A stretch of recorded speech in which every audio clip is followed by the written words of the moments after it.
কর্ম এবং ফল। মানুষের স্বভাব হলো এটাই যে তিনি নিজের প্রত্যেক পরিশ্রমের প্রতিফল প্রার্থনা করেন।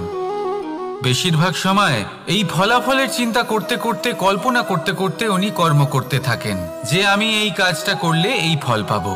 সেই সব কল্পনা করতে থাকেন যা না তার হাতে আছে, না আছে অধিকার আর না আছে নিয়ন্ত্রণ। উনি শুধু নিজের কর্ম করতে পারেন। উনি কি ফল পাবেন তা তার হাতে কখনোই নেই। তাই আপনিও শুধুমাত্র কর্ম করতে থাকুন, ফলের চিন্তা করবেন না। মনে রাখবেন, শিকড় এবং শাখা যেভাবে একে অপরের সাথে জড়িয়ে, সেইভাবেই একে অপরের সাথে জড়িয়ে কর্ম এবং ফল। যেরকম কর্ম আপনি করবেন সেরকম ফল আপনি অবশ্যই পাবেন। তাই এই ফলের আশায় কর্মের সময় কখনোই নষ্ট করবেন না, কারণ যে ব্যক্তি সময় নষ্ট করেন, সময় সেই ব্যক্তিকে অবশ্যই নষ্ট করে দেয়।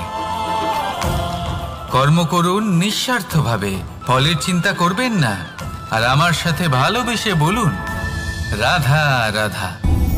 কর্ম এবং ফল। দেখতে গেলে এই সমস্ত ব্রহ্মাণ্ড এই দুইয়ের মাঝেই স্থির হয়ে আছে। মানুষজন কর্ম করেন ভালো ফল লাভের আশায়, আর ভালো ফল লাভের আশায় উনি এটাই ভুলে যান যে উনি যে কর্ম করছেন তা কি করছেন। আমি বলেছিলাম কর্ম করুন ফলের চিন্তা না করে, কিন্তু কি কর্ম করছেন সেই বিষয়ে ভাবাটাও অত্যন্ত আবশ্যক। নয়তো অনেক সময় আমরা এমন কর্ম করে ফেলি যা না চাইতেও বিষে পরিণত হয়, যা হয়েছে দুঃশাসনের সাথে, দুর্যোধনের সাথে, গুরু দ্রোণের সাথে। একজনের মানসিকতা উচিত ছিল না, একজনের বিবেক উচিত ছিল না, আরেকজন যে পক্ষ নির্বাচন করেছিলেন সেই পক্ষ উচিত ছিল না। আর যা কিছু ওনাদের সাথে হলো, আপনার, আমার, আমাদের সকলের সাথে তা হতে পারে। আমি বলেছিলাম কর্ম করুন, ফলের চিন্তা করবেন না, কিন্তু এই কর্মের বিষয়ে বিচার করে দেখাটাও ততটাই আবশ্যক। দেখুন, কর্ম করার উচিত প্রক্রিয়া ফলের চিন্তা না করা, কিন্তু যদি আপনার কর্ম শুভ হয় তাহলে তার ফলও নিয়তি আপনাকেই দেবে। সর্বদা কর্ম করার সময় এটা ভাবুন যে আপনার এই কর্ম এই সংসারকে, এই সমাজকে, আপনার পরিবারকে, আপনার আশেপাশের মানুষজনকে কোন দিশায় নিয়ে যাবে। যদি এটা সবার জন্য মঙ্গলময় হয় তাহলে কর্ম করতে থাকুন। আর হ্যাঁ, নিশ্চিত রূপে ফলের চিন্তা করবেন না। আসুন আমার সাথে ভালোবেসে বলুন রাধা রাধা। বটবৃক্ষের বীজ সর্ষের দানার থেকেও ছোট হয়, কিন্তু যখন তা নিজের রূপ ধারণ করে তখন তা বিশাল বৃক্ষের আকার ধারণ করে, যা সহস্র বছর ধরে বেঁচে থাকে, ছায়া প্রদান করে, পাখিদের আশ্রয় প্রদান করে, আর দেয় পথচারীদের বিশ্রাম করার স্থান। কেন? কারণ সেই ছোট বীজ তা মাটির ভেতরে গিয়ে নিজের খোলস ত্যাগ করে। অন্ধকারে থাকে সে, যতই আলো আসুক না কেন, যতই বর্ষা আসুক না কেন, সব সহ্য করে।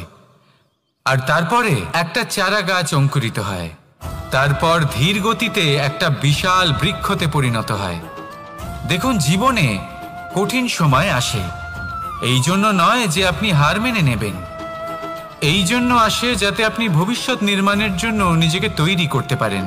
যদি কঠিন সময়ে আপনি ওই বীজের মতো দৃঢ় হয়ে থাকতে পারেন, তাহলে আপনিও একদিন সেই বিশাল বৃক্ষের মতো নিজের অস্তিত্ব গড়ে তুলতে পারবেন, যা সহস্র বছর পর্যন্ত মনে রাখা হবে। আসুন আমার সাথে ভালোবেসে বলুন রাধা রাধা। এই ব্রহ্মাণ্ড কত বৃহৎ, তাই না? যার সম্মুখে এই পৃথিবীকেও একটা বিন্দুর মতো মনে হয়। আর এই পৃথিবীতে আমরা কে হই, আমাদের আকার কিরকম, আমাদের অস্তিত্বই বা কি? যখন আমরা এভাবে ভাবি তখন মনে হয় আমরা কিছুই নই। তা আমরা যখন কিছুই নই, তাহলে আমরা এত চিন্তা করি কেন? কি ভেবে ভয় পাই? কাকেই বা এত ভয় পাই? কে আমাদের মারতে পারে আর কেই বা আমাদের জন্ম দেবে? আত্মার আসলে না কখনো জন্ম হয় আর না কখনো মৃত্যু। আত্মা শুধুই শরীর বদল করে। আপনি, আমি, আমরা সকলে এই শরীর নয়, আমরা হলাম আত্মা, যা হলো পরম আত্মার পরম অঙ্গ। সেই জন্য মনে রাখবেন, বাইরের কোথাও দেখবেন না, নিজের অন্তরের গভীরে গিয়ে দেখুন, আত্মাকে উপলব্ধি করতে শিখুন। ক্লেশ, ভয়, চিন্তা, এই সব কিছুর থেকে নিজেকে দূরে রাখুন, তাহলেই উপলব্ধি করতে পারবেন পরমাত্মা কে। তাহলে আসুন আমার সাথে ভালোবেসে বলুন, রাধা রাধা।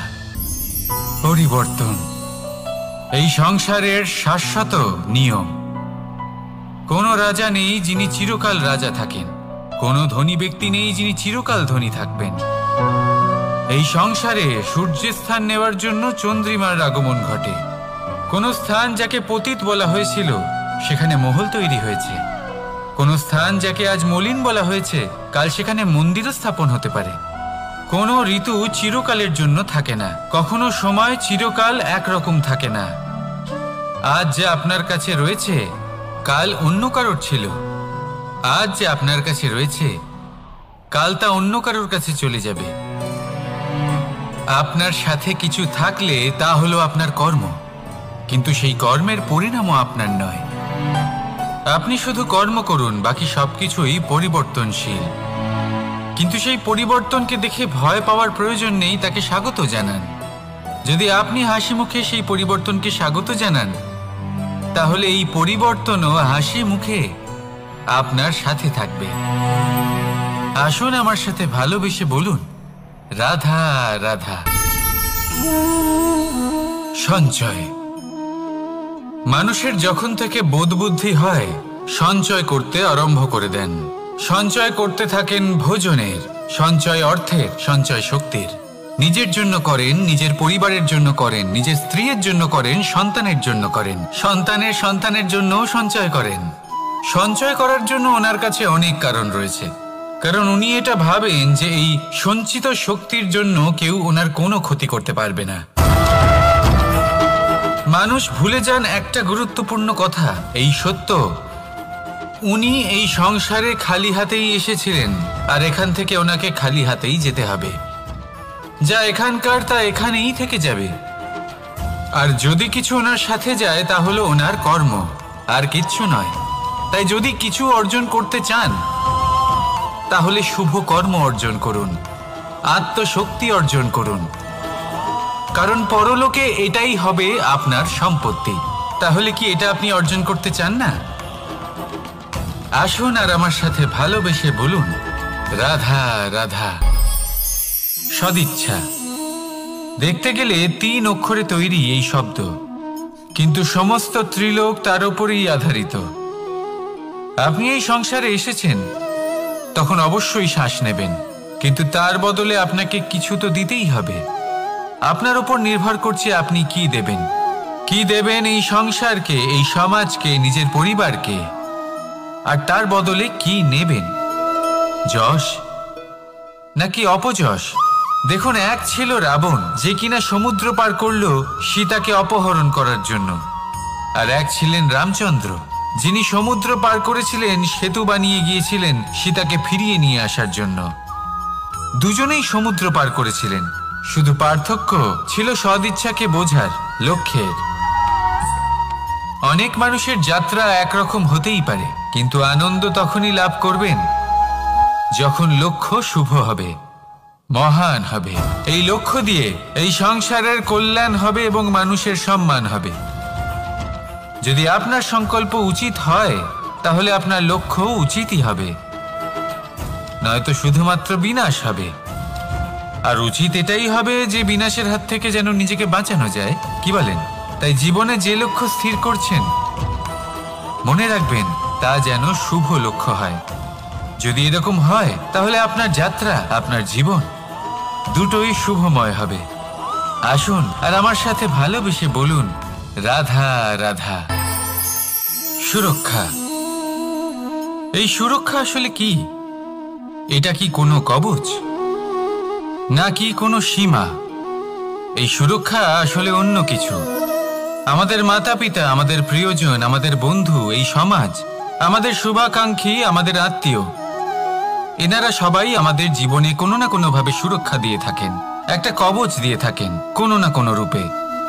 কিন্তু দেখতে গেলে আমাদের পরাক্রমের পথে আমাদের বীরত্বের পথে, আমাদের সাহসের পথে এই সুরক্ষাই সব থেকে বড় বাধা হয়ে দাঁড়ায়। একবার ভেবে দেখুন, যদি আপনি কোনো সুরক্ষাই না পান বা যদি আপনি এই সুরক্ষা ভেঙে বাইরে আসতে পারেন, তাহলে আপনার বীরত্ব চরম সীমায় পৌঁছে যায়। কেন? কারণ তখন আপনি জানেন যে এই সংসারের সম্মুখীন আমাদের নিজেদেরই হতে হবে। আপনি বুঝে যান যে শত্রুর সম্মুখীন এবার নিজের বলের দ্বারা, নিজের পরাক্রমের দ্বারা, নিজের সাহসের দ্বারা করতে হবে। আর তখন আমাদের মনের মধ্যে এই শক্তি জাগ্রত হয়। এই শক্তি অন্তরেই বসবাস করে। শুধু এটা চিনে নিতে হবে, একে জাগ্রত করতে হবে। আর এটা সুরক্ষা ভেঙে যাওয়ার পরেই সম্ভব হয়। আর যারা নিজের শক্তি সম্পর্কে জানেন, যিনি নিজেই জানেন তিনি কতটা শক্তিশালী, তিনি নিজেই নিজের সুরক্ষা কবচ চিরকালের মতো ভেঙে ফেলে দেন, ঠিক কর্ণের মতো। আর তারপরে দেখুন, আপনার পরাজয় হোক বা বিজয়ী হোক না কেন, সেটাই অনেক বড় হয়, সেটাই প্রশস্ত হয়ে থাকে। সেই জন্য ত্যাগ করুন নিজের ভয়কে, নিজের আশেপাশের এই সুরক্ষা চক্রকে ভেঙে ফেলুন। আর সম্মুখীন হন এই সংসারের নিজের শত্রুর সম্মুখীন হন। পরাক্রমের এই অঙ্কুর, তা অঙ্কুরিত হওয়ার জন্য বীজের উপরের এই কবচ, এটা ভেঙে যাওয়া অতি আবশ্যক। আসুন আমার সাথে ভালোবেসে বলুন, রাধা রাধা। যখন আমরা হাঁটতে থাকি আর আমাদের পায়ে কাঁটা বিঁধে যায়, তখন মুখ দিয়ে আহ বেরিয়ে আসে, কান্না চলে আসে, আর অনেক সময় অভিশাপও বেরিয়ে আসে। কিন্তু আমরা কি কখনো এটা এইভাবে দেখেছি, এইভাবে ভেবেছি যে আমরা যে পথে চলেছি সেই পথে কাঁটা বিঁধেছে, নাকি আমরা সেই পথ নির্বাচন করেছি যাতে শুধুই কাঁটা রয়েছে? নাকি আমরা এভাবে ভেবে দেখেছি যে এই কাঁটা আমাদের কষ্ট দিতে এসেছে, নাকি এটা আমরাই বিছিয়ে রেখেছিলাম? সাবধান থাকা উচিত ছিল, কারণ কাঁটা বিঁধলে যন্ত্রণা হবে, চিৎকার করে ফেলতে পারি, মুখ থেকে অভিশাপও বেরিয়ে আসতে পারে। কিন্তু এই অভিশাপ শুধুমাত্র আমাদের তরফ থেকে অভিশাপ হয়, সামনের ব্যক্তিটির ওপরও নির্ভর করে। এবার সেই ব্যক্তি যদি এমন হয় যে ফুল আর কাঁটা এই দুই সমানভাবে গ্রহণ করতে পারে, তার কাছে অভিশাপও বরদানে পরিণত হয়। শেষ পর্যন্ত ব্যাপারটা দাঁড়ায় ভাবনা, চিন্তা, দৃষ্টিভঙ্গির ওপর। কারণ আপনার এই ভাবনাই সত্যি হয়ে সামনে আসে। সেই জন্য এই ভাবনা, চিন্তা, মানসিকতাকে গুরুত্ব সহকারে দেখবেন। এই বিবেচনা নিয়ে বিবেচনা করতে শিখুন। আমার কথার অর্থ হলো যে জীবনে যখন এরকম কিছু একটা ঘটবে, তখন ভেবে দেখুন যে এরকম কেন হলো। আপনি কি এমন কোনো কর্ম করেছিলেন যার কর্মফল এটা? এমন কোনো কাজ যা অনুচিত ছিল, অসত্য ছিল, যা অভদ্রতার কারণ ছিল? ভেবে দেখা প্রয়োজন। দেখুন, ইচ্ছে হলো আপনার যে আপনি কি করতে চান, ভাবনা আপনার, সত্য আপনার, জীবন আপনার, সিদ্ধান্ত আপনার। আসুন আর আমার সাথে ভালোবেসে বলুন, রাধা রাধা। সময়, এই সময় আসলে কি? এই সময় একটা সরল রেখা তো কখনোই নয়। সময় হলো একটা চক্র, যেখানে এর আদি সেখানেই হলো এর অন্ত, আর যেখানে তা শেষ হয় সেখান থেকেই তার শুরু হয়।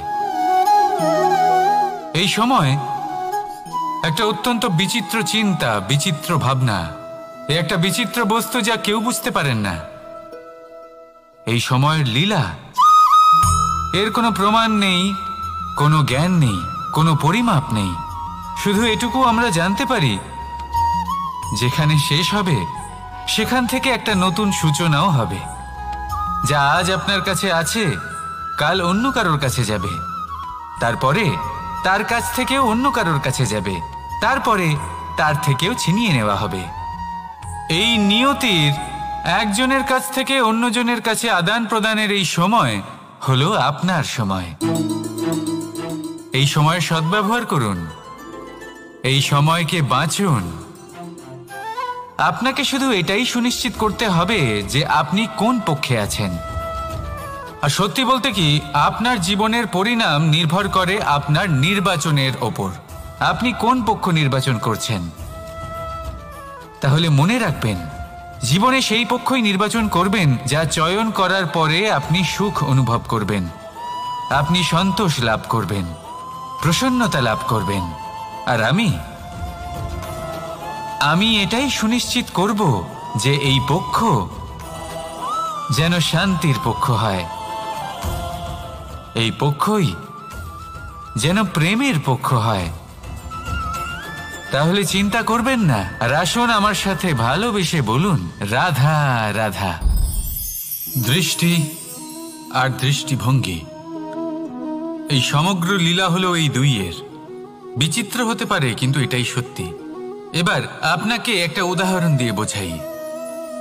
অনেক সময় আপনি কোনো ব্যক্তিকে এটা বলতে শুনবেন যে আমি আমার নিজের উপরে গর্ব করি, আমি নিজেকে নিয়ে গর্ব করি, আমি খুব ভালোভাবে আমার মা বাবার সেবা করি, ওনাদের আমি সবসময় সুখী রাখি, ওনাদের আমি একটা বাড়ি দিয়েছি, সকল সুখ সুবিধা দিয়েছি, ওনাদের জীবনে প্রত্যেক জিনিস দিয়েছি আর দেব যা তাদের প্রয়োজন। এবার আমাকে বলুন যে আপনি কে হন। আপনি হলেন সেই বীজ যা আপনার মাতা পিতা রোপণ করেছেন। আপনার মা বাবাই আপনাকে এই সংসারে জন্ম দিয়েছেন। এবার এইসব কথার কি তাৎপর্য? এই হলো সেই ব্যক্তির দৃষ্টিভঙ্গি। এবার দেখা যাক এই প্রকৃতি আমাদের কি শেখায়। কখনো কোনো গাছকে দেখবেন, যখন সেই গাছে ফল আসে, সে মালিকে এটা বলে না যে দেখো আমি তোমাকে ফল খেতে দিচ্ছি। সেই বৃক্ষ এটা বলে না যে দেখো আমি তোমায় আহার করতে দিচ্ছি, কারণ ও জানে যে এটা হলো সেই মালির পরিশ্রম, এটা হলো তারই কর্মের ফল, আর এটা তারই পাওয়া উচিত। সে বলে যে তোমার জিনিস তোমাকেই অর্পণ করলাম, এ আমার জিনিস নয়। ও জানে সেই মালির গুরুত্ব আসলে কি, এটা হলো তার দৃষ্টিভঙ্গি। সেই জন্য আপনি জীবনে কোন ব্যক্তির মধ্যে, কোন পশু পাখির মধ্যে, কোন প্রাণীর মধ্যে, কোন পরিস্থিতিতে, কোন আবেগের মুহূর্তে কি দেখতে পাচ্ছেন, সেটা আপনার দৃষ্টিভঙ্গির উপরে নির্ভর করছে। তাই নিজের মনে ধনাত্মক ভাব জাগ্রত করুন, শুভ চিন্তা নিয়ে আসুন। এই ভাবনাই সত্য হয়ে সামনে আসবে। এই দৃষ্টিভঙ্গি এমন হয়ে যাবে যে আপনার জীবনে সবকিছুই শুভ হবে। তাহলে আসুন আর আমার সাথে ভালোবেসে বলুন রাধা রাধা। প্রতিশোধ অথবা কাউকে দুঃখ দেওয়ার ভাবনা, যদি এটা আপনার মনে থাকে, তাহলে আপনি নিজের মনেই যন্ত্রণার একটা বিশাল বৃক্ষ রোপণ করছেন, এটা মনে রাখবেন। কারণ কাউকে দুঃখ দেবার এই ভাবনা, এটা হলো সেই বীজ যা আপনার মনেই পতিত হবে, আপনার মনেই অঙ্কুরিত হবে, আর আপনার মনেই একটা বিশাল বৃক্ষরূপে বেড়ে উঠবে। জীবন আপনার, কর্ম আপনার, কাউকে দুঃখ দেবার ভাবনা আপনার ছিল, এই বৃক্ষ হলো আপনার, তাই এর ফলও আপনিই পাবেন, যা গ্রহণও আপনাকেই করতে হবে। মনে রাখবেন, যে মানুষ এটা ভাবে যে আমি ওকে দুঃখ দেব, ওকে কষ্ট দিতে চাই আমি, সেই মানুষই দুঃখ আর কষ্ট পেয়ে থাকে। যদি সেই জায়গায় আপনি এটা ভাবেন যে আমি কাউকে সুখী করে তুলতে চাই, কাউকে সুখ প্রদান করতে চাই, তাহলে তারও বীজ আপনার মনেই রোপণ হবে, বৃক্ষে পরিণত হবে, যার ফলও আপনিই পাবেন। এখানে বিষয়টা হলো শুধু মানসিকতার চিন্তা, যা সত্য হয়ে আপনার সামনে আসে। তাহলে এই মানসিকতা শুভ করুন, সবার জন্য মঙ্গল কামনা করুন। অন্যের মনে আপনার জন্য ভালো চিন্তা থাকুক বা না থাকুক, আপনি সবার জন্য শুভ চিন্তা করে কর্ম করতে থাকুন, তাহলে আপনার সাথেও ভালোই হবে। তাহলে আসুন আর আমার সাথে ভালোবেসে বলুন রাধা রাধা। সুখ আর অভিজ্ঞতা, এই দুই জীবনে একসাথে কখনোই আসে না। মনে রাখবেন, যেখানে সুখ থাকে সেখানে অভিজ্ঞতা থাকে না, আর যখন এই সুখ আমাদের জীবন থেকে দূরে চলে যায়, তখন আমাদের জীবনে আসে এই অভিজ্ঞতা। পরমাত্মা, প্রকৃতি, নিয়তি এই অভিজ্ঞতাকে আমাদের জীবনে পাঠান, যাতে আমরা একটা অত্যন্ত গুরুত্বপূর্ণ শিক্ষা, একটা জ্ঞান প্রাপ্ত করতে পারি। এই অভিজ্ঞতা আমাদের শেখায় যে অতীতে এমন কি হয়েছিল যা আমাদের করা উচিত হয়নি। আমাদের শেখায় ভবিষ্যতে এমন কি আছে যা আমাদের করা উচিত আর কি করা উচিত নয়। দেখতে গেলে এই অভিজ্ঞতা আমাদের সেই শিক্ষা দেয় যার জন্য আমরা সুখের দিকে উচিতভাবে অগ্রসর হতে পারি। সেই জন্য জীবনে যখনই দুঃখ আসবে, দুঃখের এই সময় আসবে, তখন হতাশ হবেন না। বোঝার চেষ্টা করুন এই পরিস্থিতি কেন এসেছে, কি শিক্ষা দিতে এসেছে। যদি আপনি সেই জ্ঞান লাভ করেন, সুখের পথে অগ্রসর হন, তাও উচিত রূপে, তাহলে এই অভিজ্ঞতার উদ্দেশ্য পূরণ হয়ে যায়। তাহলে আসুন আর আমার সাথে ভালোবেসে বলুন, রাধা রাধা। এবং ফল। মানুষের স্বভাব হলো এটাই যে তিনি নিজের প্রত্যেক পরিশ্রমের প্রতিফল প্রার্থনা করেন। বেশিরভাগ সময় এই ফলাফলের চিন্তা করতে করতে, কল্পনা করতে করতে উনি কর্ম করতে থাকেন যে আমি এই কাজটা করলে এই ফল পাবো। সেই সব কল্পনা করতে থাকেন যা না তার হাতে আছে, না আছে অধিকার, আর না আছে নিয়ন্ত্রণ। উনি শুধু নিজের কর্ম করতে পারেন। উনি কি ফল পাবেন তা তার হাতে কখনোই নেই। তাই আপনিও শুধুমাত্র কর্ম করতে থাকুন, ফলের চিন্তা করবেন না। মনে রাখবেন, শিকড় এবং শাখা যেভাবে একে অপরের সাথে জড়িয়ে, সেইভাবেই একে অপরের সাথে জড়িয়ে কর্ম এবং ফল। যেরকম কর্ম আপনি করবেন, সেরকম ফল আপনি অবশ্যই পাবেন। তাই এই ফলের আশায় কর্মের সময় কখনোই নষ্ট করবেন না, কারণ যে ব্যক্তি সময় নষ্ট করেন, সময় সেই ব্যক্তিকে অবশ্যই নষ্ট করে দেয়। কর্ম করুন নিঃস্বার্থভাবে, ফলের চিন্তা করবেন না, আর আমার সাথে ভালোবেসে বলুন, রাধা রাধা। কর্ম এবং ফল। দেখতে গেলে এই সমস্ত ব্রহ্মাণ্ড এই দুইয়ের মাঝেই স্থির হয়ে আছে। মানুষজন কর্ম করেন ভালো ফল লাভের আশায়, আর ভালো ফল লাভের আশায় উনি এটাই ভুলে যান যে উনি যে কর্ম করছেন তা কি করছেন। আমি বলেছিলাম কর্ম করুন ফলের চিন্তা না করে, কিন্তু কি কর্ম করছেন সেই বিষয়ে ভাবাটাও অত্যন্ত আবশ্যক। নয়তো অনেক সময় আমরা এমন কর্ম করে ফেলি যা না চাইতেও বিষে পরিণত হয়। যা হয়েছে দুঃশাসনের সাথে, দুর্যোধনের সাথে, গুরু দ্রোণের সাথে। একজনের মানসিকতা উচিত ছিল না, একজনের বিবেক উচিত ছিল না, আরেকজন যে পক্ষ নির্বাচন করেছিলেন সেই পক্ষ উচিত ছিল না। আর যা কিছু ওনাদের সাথে হলো, আপনার, আমার, আমাদের সকলের সাথে তা হতে পারে। আমি বলেছিলাম কর্ম করুন, ফলের চিন্তা করবেন না, কিন্তু এই কর্মের বিষয়ে বিচার করে দেখাটাও ততটাই আবশ্যক। দেখুন, কর্ম করার উচিত প্রক্রিয়া ফলের চিন্তা না করা, কিন্তু যদি আপনার কর্ম শুভ হয় তাহলে তার ফল ও নিয়তি আপনাকেই দেবে। সর্বদা কর্ম করার সময় এটা ভাবুন যে আপনার এই কর্ম এই সংসারকে, এই সমাজকে, আপনার পরিবারকে, আপনার আশেপাশের মানুষজনকে কোন দিশায় নিয়ে যাবে। যদি এটা সবার জন্য মঙ্গলময় হয় তাহলে কর্ম করতে থাকুন। আর হ্যাঁ, নিশ্চিত রূপে ফলের চিন্তা করবেন না। আসুন আমার সাথে ভালোবেসে বলুন, রাধা রাধা।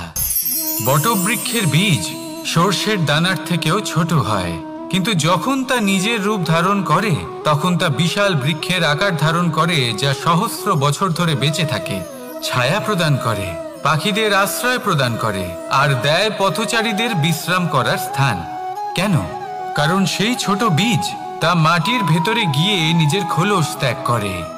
অন্ধকারে থাকে সে, যতই আলো আসুক না কেন, যতই বর্ষা আসুক না কেন, সব সহ্য করে। আর তারপরে একটা চারা গাছ অঙ্কুরিত হয়, তারপর ধীর গতিতে একটা বিশাল বৃক্ষতে পরিণত হয়।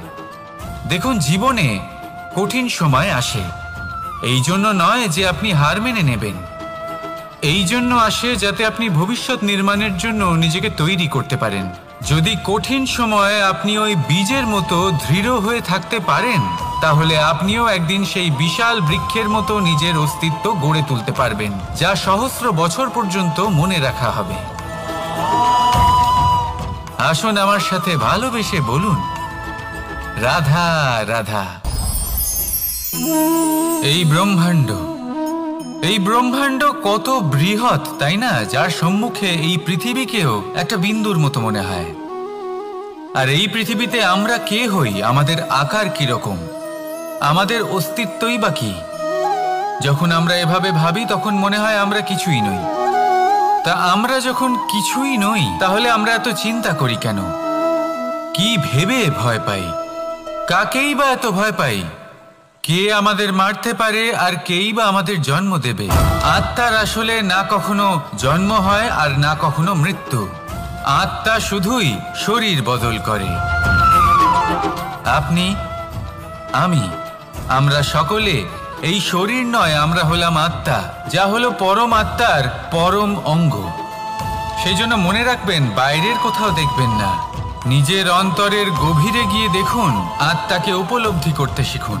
ক্লেশ, ভয়, চিন্তা, এই সব কিছুর থেকে নিজেকে দূরে রাখুন, তাহলেই উপলব্ধি করতে পারবেন পরমাত্মা কে। তাহলে আসুন আমার সাথে ভালোবেসে বলুন, রাধা রাধা।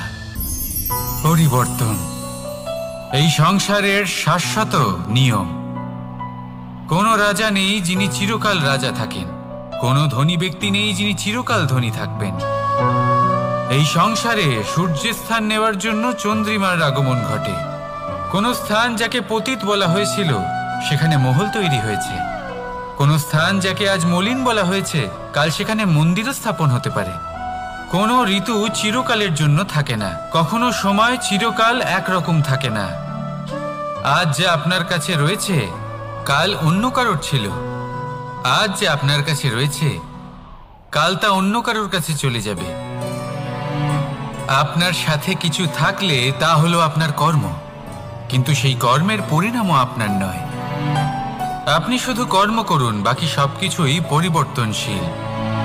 কিন্তু সেই পরিবর্তনকে দেখে ভয় পাওয়ার প্রয়োজন নেই, তাকে স্বাগত জানান।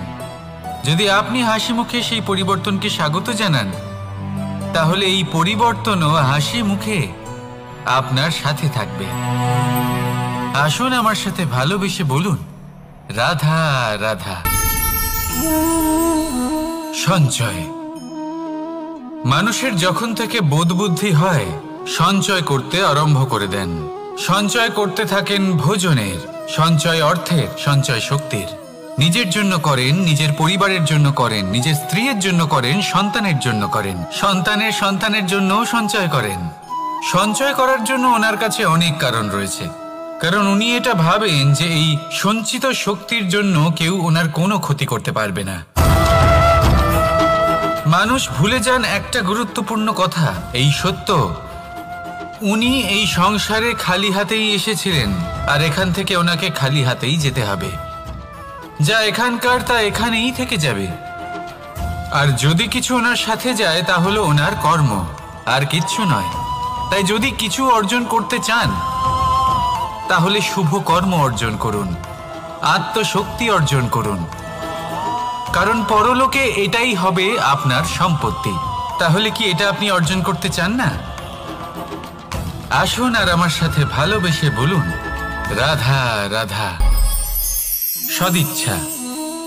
দেখতে গেলে 3 অক্ষরে তৈরি এই শব্দ, কিন্তু সমস্ত ত্রিলোক তার উপরেই আধারিত।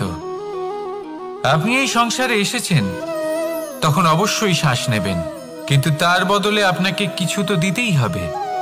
আপনার উপর নির্ভর করছে আপনি কি দেবেন। কি দেবেন এই সংসারকে, এই সমাজকে, নিজের পরিবারকে, আর তার বদলে কি নেবেন? যশ নাকি অপযশ? দেখুন, এক ছিল রাবণ, যে কিনা সমুদ্র পার করল সীতাকে অপহরণ করার জন্য, আর এক ছিলেন রামচন্দ্র, যিনি সমুদ্র পার করেছিলেন, সেতু বানিয়ে গিয়েছিলেন সীতাকে ফিরিয়ে নিয়ে আসার জন্য। দুজনেই সমুদ্র পার করেছিলেন, শুধু পার্থক্য ছিল সদিচ্ছাকে বোঝার, লক্ষ্যের। অনেক মানুষের যাত্রা একরকম হতেই পারে, কিন্তু আনন্দ তখনই লাভ করবেন যখন লক্ষ্য শুভ হবে, মহান হবে। এই লক্ষ্য দিয়ে এই সংসারের কল্যাণ হবে এবং মানুষের সম্মান হবে। যদি আপনার সংকল্প উচিত হয় তাহলে আপনার লক্ষ্য উচিতই হবে, নয়তো শুধুমাত্র বিনাশ হবে। আর উচিত এটাই হবে যে বিনাশের হাত থেকে যেন নিজেকে বাঁচানো যায়, কি বলেন? তাই জীবনে যে লক্ষ্য স্থির করছেন মনে রাখবেন তা যেন শুভ লক্ষ্য হয়। যদি এরকম হয় তাহলে আপনার যাত্রা, আপনার জীবন দুটোই শুভময় হবে। আসুন আর আমার সাথে ভালোবেসে বলুন, রাধা রাধা। সুরক্ষা। এই সুরক্ষা আসলে কি? এটা কি কোনো কবচ, নাকি কোনো সীমা? এই সুরক্ষা আসলে অন্য কিছু। আমাদের মাতা পিতা, আমাদের প্রিয়জন, আমাদের বন্ধু, এই সমাজ, আমাদের শুভাকাঙ্ক্ষী, আমাদের আত্মীয়, এনারা সবাই আমাদের জীবনে কোনো না কোনোভাবে সুরক্ষা দিয়ে থাকেন, একটা কবচ দিয়ে থাকেন কোনো না কোনো রূপে। কিন্তু দেখতে গেলে আমাদের পরাক্রমের পথে, আমাদের বীরত্বের পথে, আমাদের সাহসের পথে এই সুরক্ষাই সব থেকে বড় বাধা হয়ে দাঁড়ায়। একবার ভেবে দেখুন, যদি আপনি কোনো সুরক্ষাই না পান, বা যদি আপনি এই সুরক্ষা ভেঙে বাইরে আসতে পারেন, তাহলে আপনার বীরত্ব চরম সীমায় পৌঁছে যায়। কেন? কারণ তখন আপনি জানেন যে এই সংসারের সম্মুখীন আমাদের নিজেদেরই হতে হবে। আপনি বুঝে যান যে শত্রুর সম্মুখীন এবার নিজের বলের দ্বারা, নিজের পরাক্রমের দ্বারা, নিজের সাহসের দ্বারা করতে হবে। আর তখন আমাদের মনের মধ্যে এই শক্তি জাগ্রত হয়। এই শক্তি অন্তরেই বসবাস করে। শুধু এটা চিনে নিতে হবে, একে জাগ্রত করতে হবে। আর এটা সুরক্ষা ভেঙে যাওয়ার পরেই সম্ভব হয়। আর যারা নিজের শক্তি সম্পর্কে জানেন, যিনি নিজেই জানেন তিনি কতটা শক্তিশালী, তিনি নিজেই নিজের সুরক্ষা কবচ চিরকালের মতো ভেঙে ফেলে দেন, ঠিক কর্ণের মতো। আর তারপরে দেখুন, আপনার পরাজয় হোক বা বিজয়ী হোক না কেন, সেটাই অনেক বড় হয়, সেটাই প্রশস্ত হয়ে থাকে। সেই জন্য ত্যাগ করুন নিজের ভয়কে, নিজের আশেপাশের এই সুরক্ষা চক্রকে ভেঙে ফেলুন, আর সম্মুখীন হন এই সংসারের নিজের শত্রুর সম্মুখীন হন। পরাক্রমের এই অঙ্কুর, তা অঙ্কুরিত হওয়ার জন্য বীজের উপরের এই কবচ, এটা ভেঙে যাওয়া অতি আবশ্যক। আসুন আমার সাথে ভালোবেসে বলুন, রাধা রাধা। যখন আমরা হাঁটতে থাকি আর আমাদের পায়ে কাঁটা বিঁধে যায়, তখন মুখ দিয়ে আহ বেরিয়ে আসে, কান্না চলে আসে, আর অনেক সময় অভিশাপও বেরিয়ে আসে। কিন্তু আমরা কি কখনো এটা এইভাবে দেখেছি, এইভাবে ভেবেছি যে আমরা যে পথে চলেছি সেই পথে কাঁটা বিঁধেছে, নাকি আমরা সেই পথ নির্বাচন করেছি যাতে শুধুই কাঁটা রয়েছে? নাকি আমরা এভাবে ভেবে দেখেছি যে এই কাঁটা আমাদের কষ্ট দিতে এসেছে, নাকি এটা আমরাই বিছিয়ে রেখেছিলাম? সাবধান থাকা উচিত ছিল, কারণ কাঁটা বিঁধলে যন্ত্রণা হবে, চিৎকার করে ফেলতে পারি, মুখ থেকে অভিশাপও বেরিয়ে আসতে পারে। কিন্তু এই অভিশাপ শুধুমাত্র আমাদের তরফ থেকে অভিশাপ হয়, সামনের ব্যক্তিটির ওপরও নির্ভর করে। এবার সেই ব্যক্তি যদি এমন হয় যে ফুল আর কাঁটা এই দুই সমানভাবে গ্রহণ করতে পারে, তার কাছে অভিশাপও বরদানে পরিণত হয়। শেষ পর্যন্ত ব্যাপারটা দাঁড়ায় ভাবনা, চিন্তা, দৃষ্টিভঙ্গির ওপর। কারণ আপনার এই ভাবনাই সত্যি হয়ে সামনে আসে। সেই জন্য এই ভাবনা, চিন্তা, মানসিকতাকে গুরুত্ব সহকারে দেখবেন। এই বিবেচনা নিয়ে বিবেচনা করতে শিখুন। আমার কথার অর্থ হলো যে জীবনে যখন এরকম কিছু একটা ঘটবে, তখন ভেবে দেখুন যে এরকম কেন হলো। আপনি কি এমন কোনো কর্ম করেছিলেন যার কর্মফল এটা? এমন কোনো কাজ যা অনুচিত ছিল, অসত্য ছিল, যা অভদ্রতার কারণ ছিল? ভেবে দেখা প্রয়োজন। দেখুন, ইচ্ছে হলো আপনার যে আপনি কি করতে চান, ভাবনা আপনার, সত্য আপনার, জীবন আপনার, সিদ্ধান্ত আপনার। আসুন আর আমার সাথে ভালোবেসে বলুন, রাধা রাধা। সময়। এই সময় আসলে কি? এই সময় একটা সরল রেখা তো কখনোই নয়। সময় হলো একটা চক্র, যেখানে এর আদি সেখানেই হলো এর অন্ত, আর যেখানে তা শেষ হয় সেখান থেকেই তার শুরু হয়। এই সময় একটা অত্যন্ত বিচিত্র চিন্তা, বিচিত্র ভাবনা, একটা বিচিত্র বস্তু যা কেউ বুঝতে পারেন না। এই সময়ের লীলা, এর কোনো প্রমাণ নেই, কোনো জ্ঞান নেই, কোনো পরিমাপ নেই। শুধু এটুকু আমরা জানতে পারি, যেখানে শেষ হবে সেখান থেকে একটা নতুন সূচনাও হবে। যা আজ আপনার কাছে আছে কাল অন্য কারোর কাছে যাবে, তারপরে তার কাছ থেকেও অন্য কারোর কাছে যাবে, তারপরে তার থেকেও ছিনিয়ে নেওয়া হবে। এই নিয়তির একজনের কাছ থেকে অন্যজনের কাছে আদান প্রদানের এই সময় হলো আপনার সময়। এই সময়ের সদ্ব্যবহার করুন, এই সময়কে বাঁচুন। আপনাকে শুধু এটাই সুনিশ্চিত করতে হবে যে আপনি কোন পক্ষে আছেন। আর সত্যি বলতে কি, আপনার জীবনের পরিণাম নির্ভর করে আপনার নির্বাচনের ওপর। আপনি কোন পক্ষ নির্বাচন করছেন। তাহলে মনে রাখবেন, জীবনে সেই পক্ষই নির্বাচন করবেন যা চয়ন করার পরে আপনি সুখ অনুভব করবেন, আপনি সন্তোষ লাভ করবেন, প্রসন্নতা লাভ করবেন। আর আমি